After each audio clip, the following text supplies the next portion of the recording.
Morning all. I had an interesting game last night. I know we're approaching London Classic, but it's one of my league games, North Circular League, against David Spearman of Wanstead Chess Club. So Wanstead came over to Barnet last night. We managed to win the match just about 3.5, 2.5, two casualties, losing 2 games, but winning 3 on the top 3. So our top player, John Piggott, played an excellent game. Alex played an excellent game. So we managed to take them out on the top 3. So I was on board 2. So Spearman's about 176 ECF. So I'm outrating him by over 20 points. But I found it a tough game as usual. And he kicked off with D4. I played actually the... I was aware, I think, from the previous season. I seem to remember him playing Trompovsky. And that's not something I really wanted to face last night. I think he had given Alex a good game in the previous season, and John Piggott maybe even held John to a draw, I think.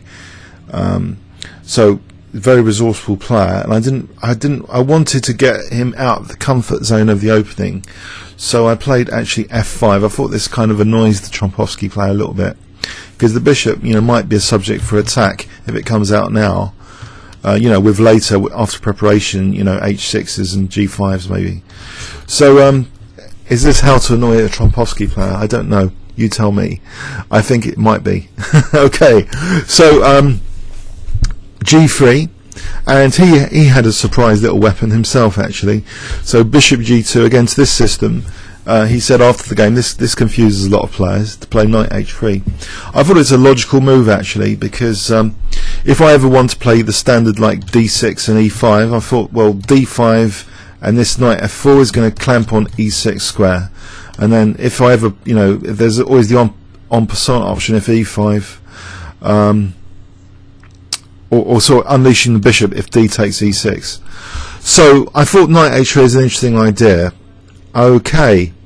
Oh, by the way, I chose also, there was not only to annoy the Trompovsky player, also Rybka, with that beating the 800 core machine. I thought that was kind of inspirational, because I was playing the Leningrad Dutch anyway, even before seeing that Rybka win.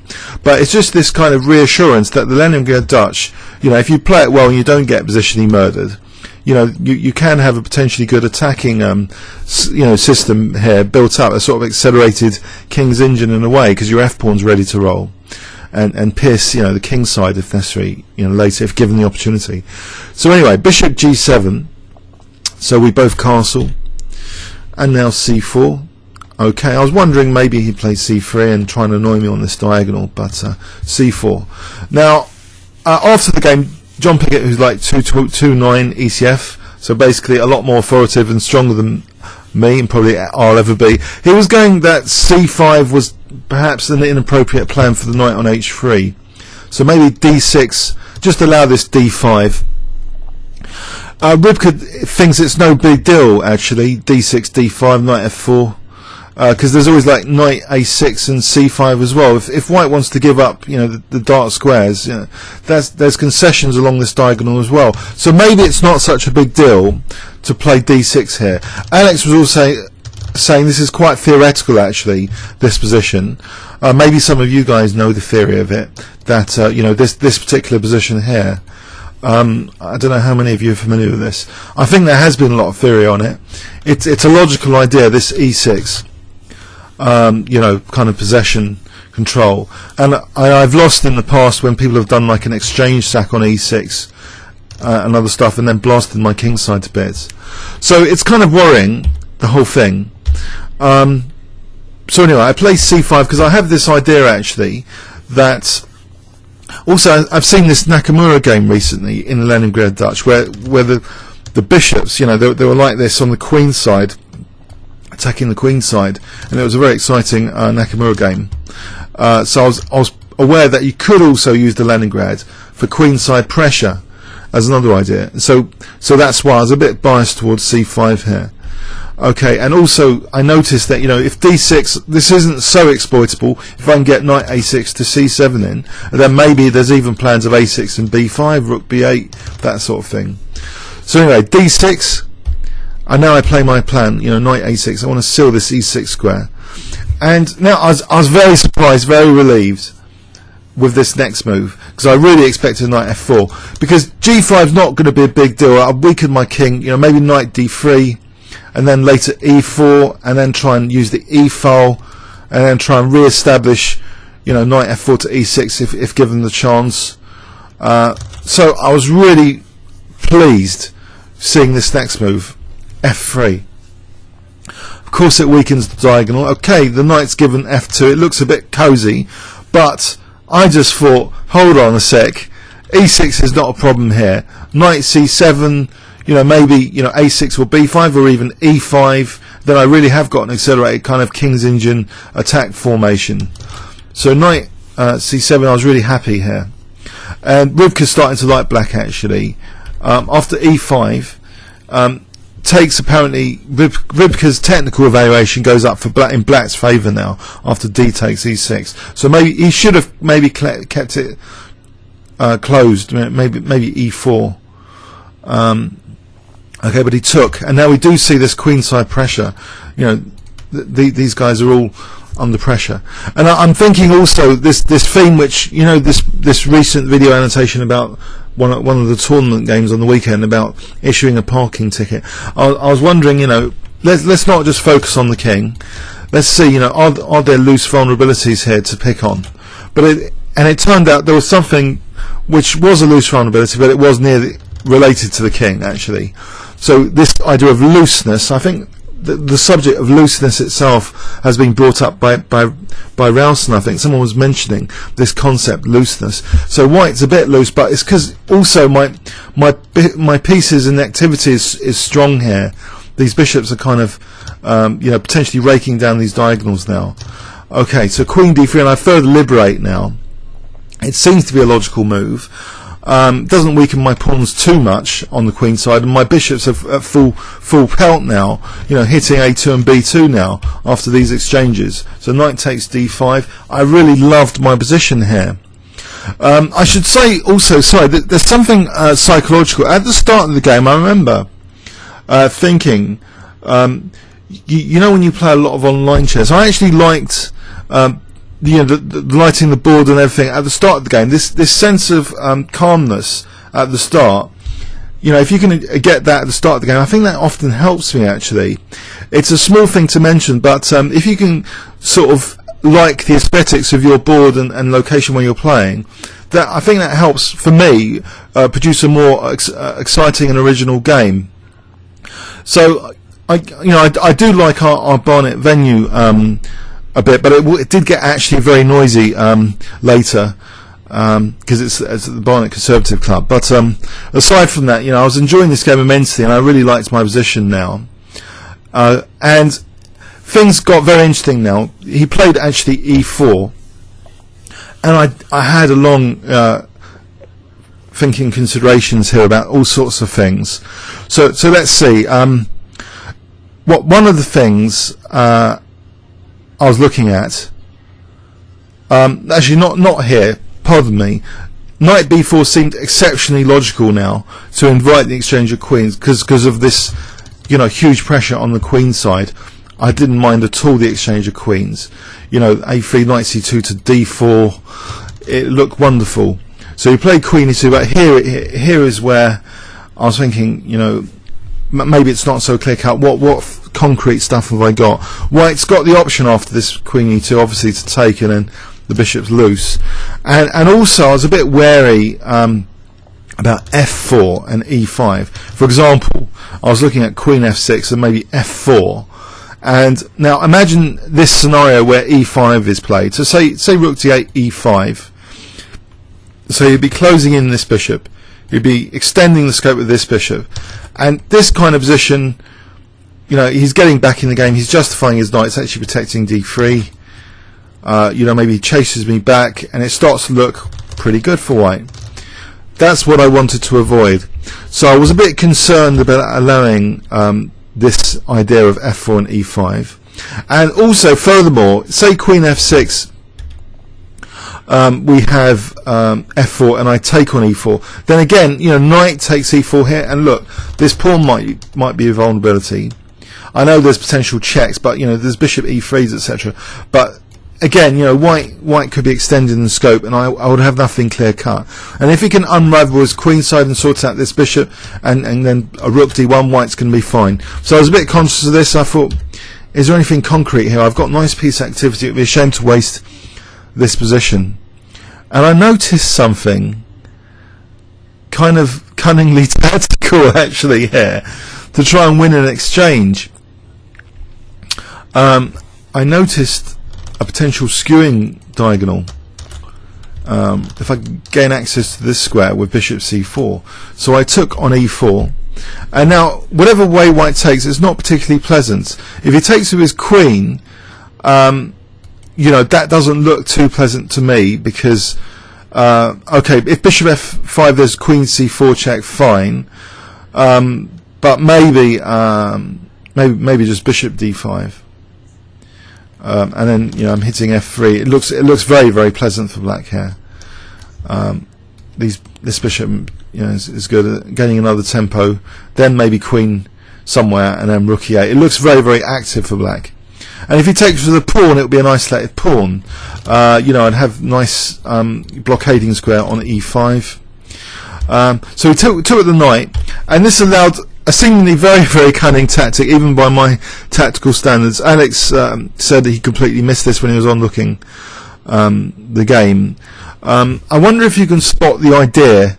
So the challenge for you, my viewers, is to win the exchange here. And I'll give you 10 seconds, or just stop the video, starting from now, to see if you can spot the combination. So starting from now.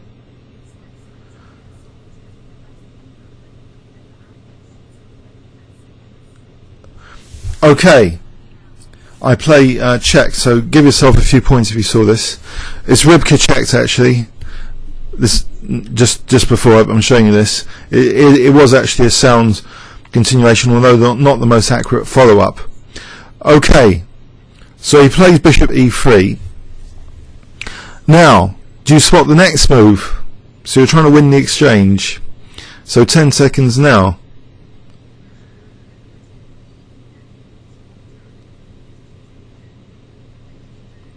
Okay, I hope you found this next move, bishop c4. Okay, so if bishop takes d4, bishop takes d4 check, and now if his king moves, then it will be a whole piece down to bishop takes c2, and if queen moves, well, we'll have a look at that. If his queen moves into the skewing line, then I don't have to take his queen, I can just win the exchange first, and then take his queen next move. There's nothing he can do in the meantime here. There's no knight f6 or anything, there's no trick to get out of this. There's nothing to put in the way. The c-pawn is doing a valuable job in protecting that bishop, which is skewering the queen. So taking the time out just to win the exchange is rather brutal, but it seems white can't do much about it here. In the game, actually, the game continuation was actually queen f2. Okay, so again we have another nice tactical move now. So with my queen attacked, guess what I played? 10 seconds here.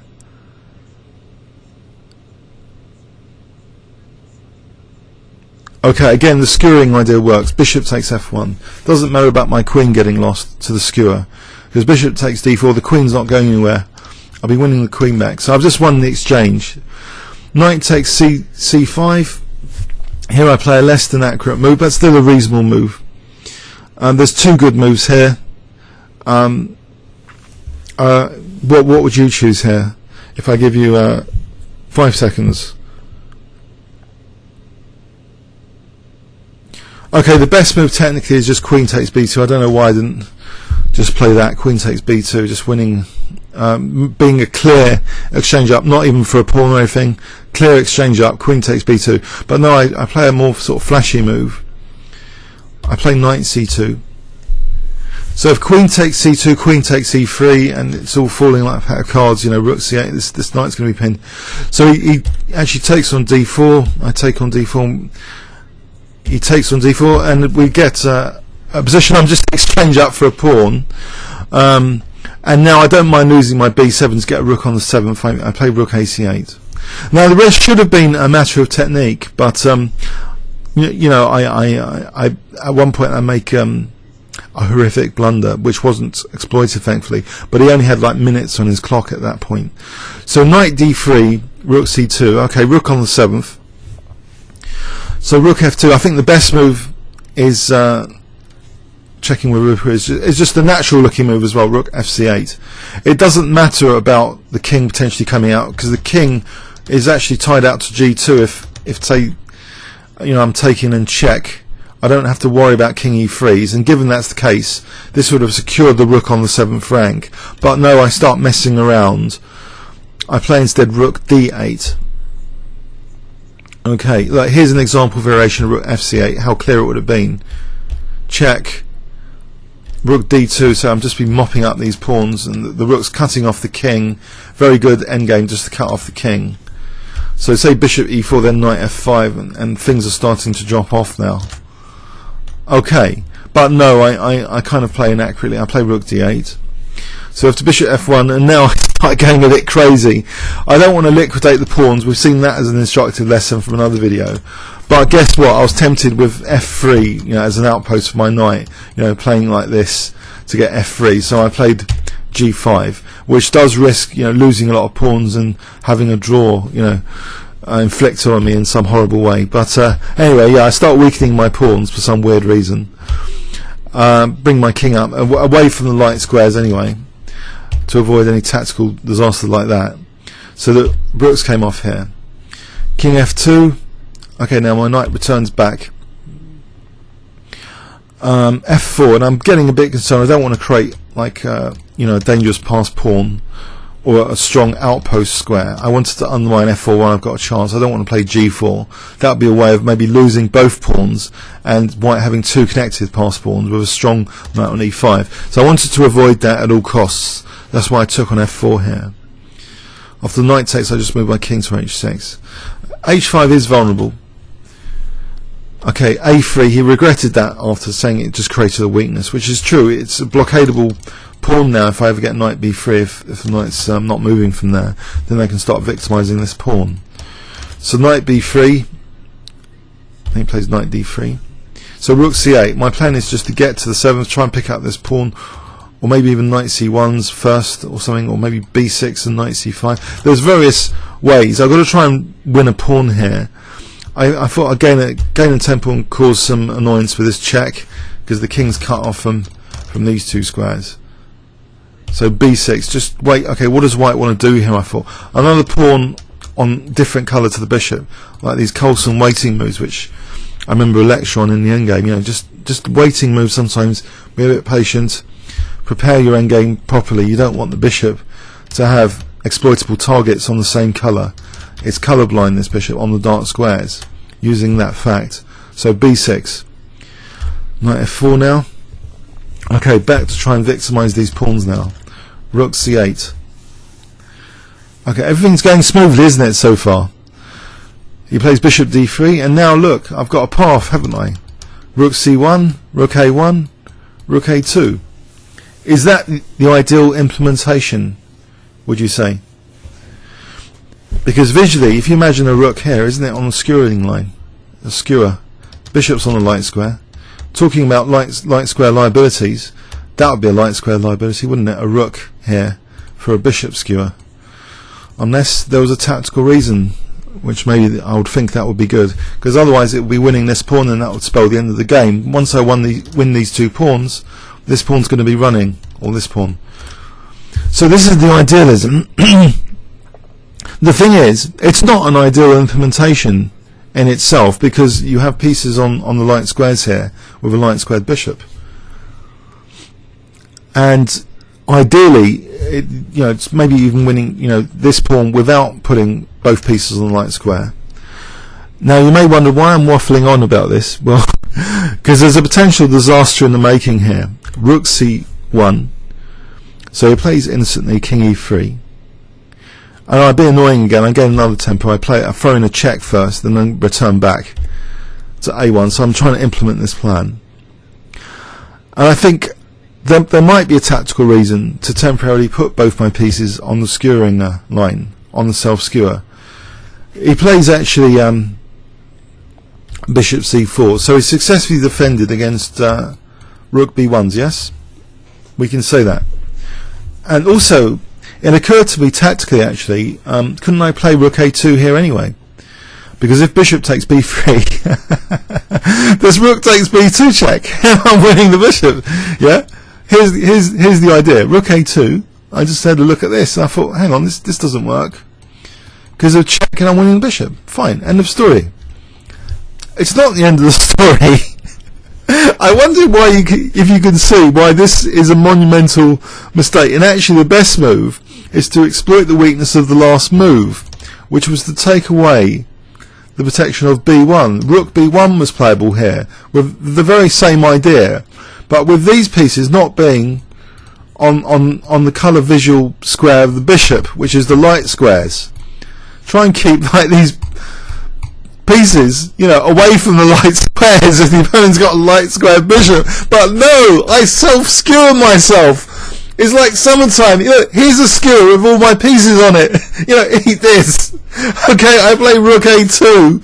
And why is this a monumental blunder which wasn't picked up on? If I give you 10 seconds, can you see why? Starting from now.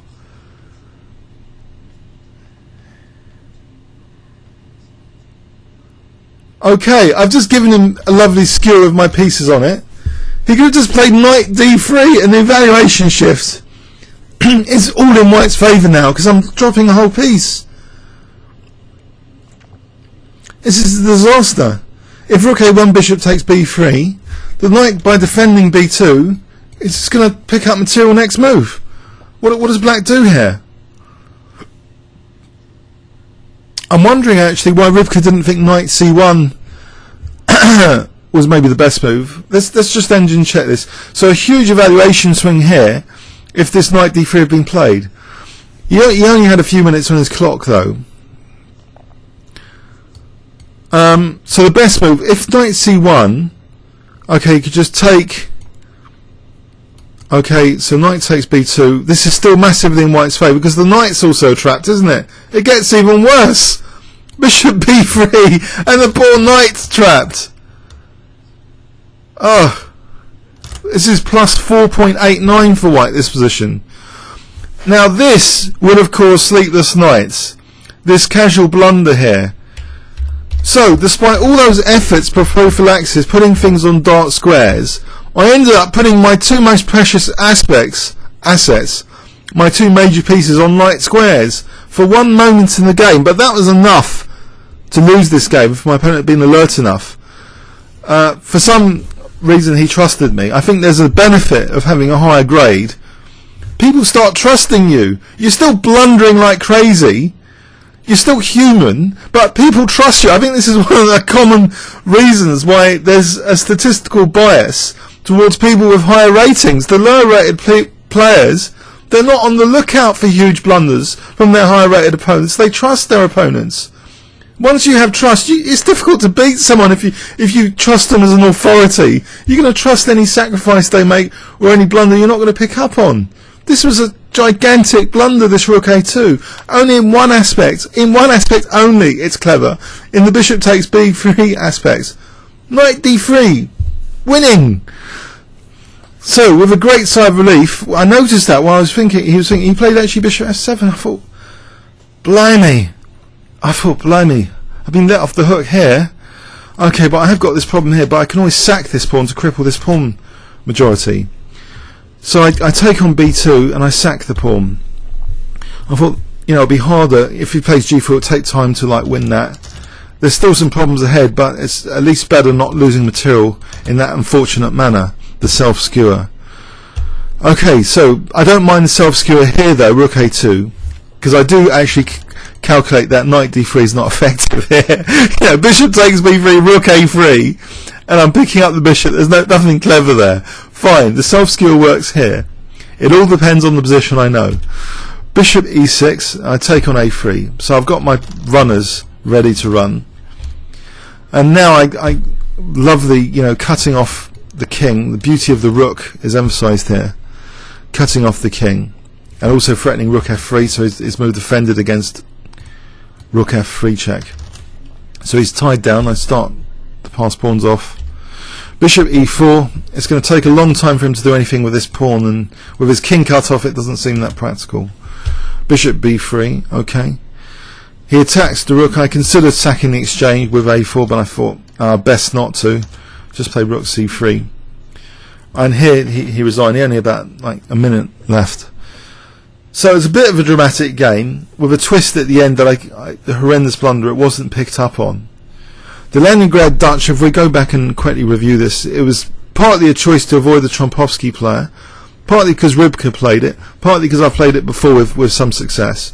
I'm aware of some of its major pitfalls, that when you do get locked down on e6, there can be exchange sacks for white on e6, etc. But if you're aware of the pitfalls, that's part of understanding the opening as well, to understand its issues. And to celebrate, actually, when these issues are not really emphasised with a move like f3, I was just celebrating there, at that position, and now even more at this kind of liberation of both bishops pointing at his queen side. The scope of my pieces is absolutely gorgeous here, but if without something concrete, white can unravel here quite easily with f4 and e5, block in this bishop, turn the tables. So thankfully I found something exceptionally concrete here. Kicked off with f takes e4. Whatever way white captures here, it seems bad now. But this way, remarkably, just loses an entire exchange. So queen d4 check, bishop c4. This c5 pawn is playing a heroic role, tactically, for that d4 square, to allow my queen to be snapped up, but still holding a skewer against white's queen. There's a number of skewers in this game, actually, not this one, but like later. But this is a significant skewer. So queen takes b2 would have been the easiest, because then takes you'd have to take on. It would just be a clear exchange down. But no, I give him a pawn for the exchange for some weird reason. And for another weird reason, I don't just play rook c8. I play rook d8. So rook c8. I didn't properly calculate that. Eventually if I can get rook to d2, these pawns are going to be dropping off. They're all targets on the 7th row rank. So g5, I start ludicrously weakening my own pawns, so this was a bad plan. So then we're coming up to horrendous blunder time. So my opportunity to put my most important pieces on the light squares, so that the bishop can use a nice skewer to pick one of them up. But thankfully this wasn't picked up on. So rook a2, huge blunder now, bishop f7. So the worst is over. When I recalculate this self-skewer, it's factoring in knight d3 as not being effective. So my pawns are running now, and that's it. Hope you enjoyed it. Hope there's some instructive bits in there. Comments or questions on YouTube. Thanks very much.